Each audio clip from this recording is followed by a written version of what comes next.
Hey guys, I'm Tyler and welcome back to another Learn the Logic series video, a series where I talk about something I designed and why I built it that way. Today we are going to talk about my double flip top workstation.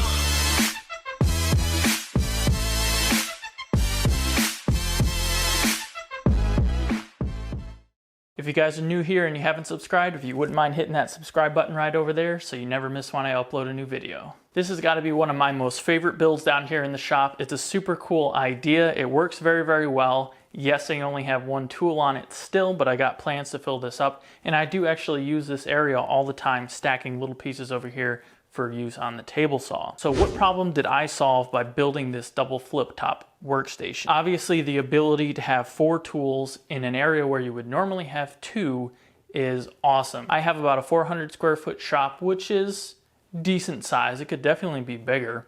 And I know I want to have the oscillating spindle sander, a disc sander, and a vertical belt sander for sure. And I do actually have drawers in the bottom where I have my sharpening station stored right now, and I'm thinking about putting that on here as well.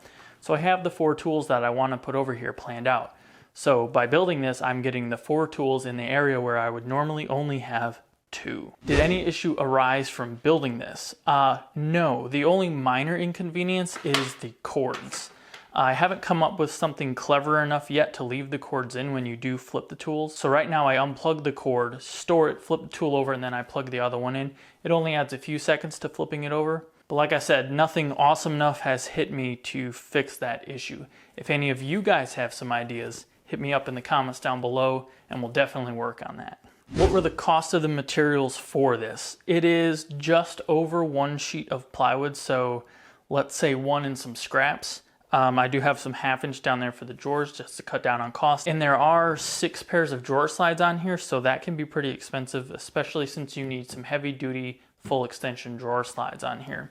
So total, I would say it's anywhere from about $80 to $100 to $120, but depending on the grade of plywood, that can go way up to $100 for just a sheet of plywood, depending on your preference.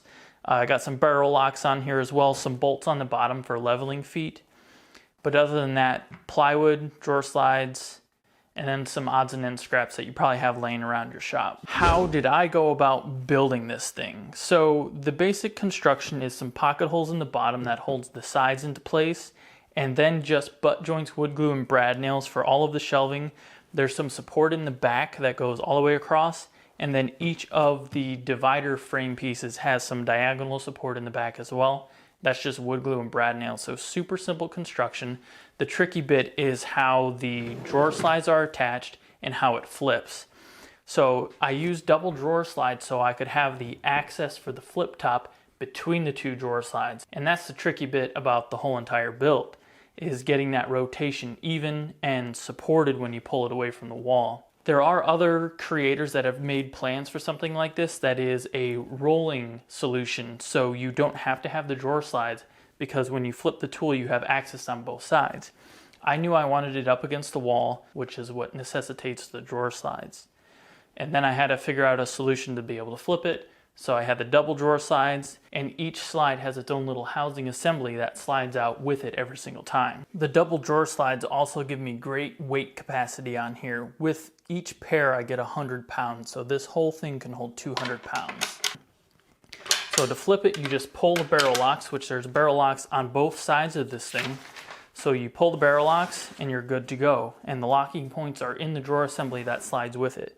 So your barrel locks from the other end come with you. You lock them into place and you're good to go. I also added some small neodymium magnets on here, so when you open this, it latches the barrel lock open so that when you close the drawer slide completely, it does not fall against the back of the flip top frame and prevent you from closing the slide all the way. I get asked quite a bit why I have the captive collet on the rigid piping instead of just a plywood cap. And my thought process behind that is if I capture the pipe on both sides, it'll help prevent any skewing of the assembly itself.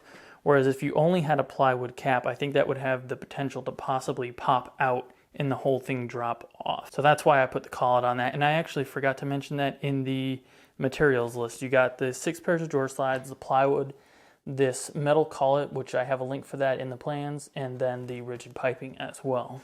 I get quite a few questions about what happens if I want to use the tool while the assembly is out. I have used the spindle sander in this orientation quite a bit when I have a longer piece. So what I normally do, I pull out the tool to where I need it to be, and I put a spring clamp right over the assembly, and that holds it in place perfectly fine for anything you're going to do. When I'm done with it, pop it off, push it in, and I'm back to business.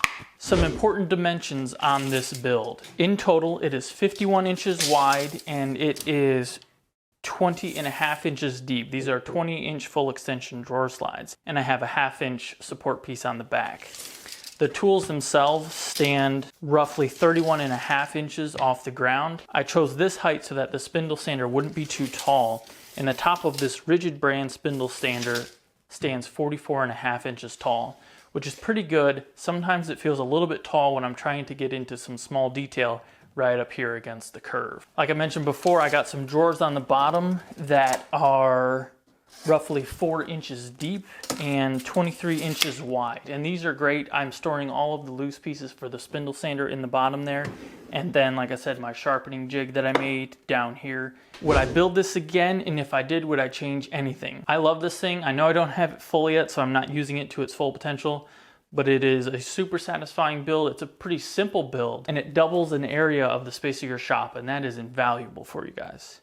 And I don't think there is anything that I would change. If I could come up with something clever for the cords, I would, but I'm still waiting for that moment when it hits me. I hope you guys enjoyed this Learn the Logic. If you think there's any other questions that I should add into the questions of the series, please leave them in the comments down below or shoot me an email. If you enjoyed this, please hammer that thumbs up button and please hit that subscribe button so you never miss when I upload a new video.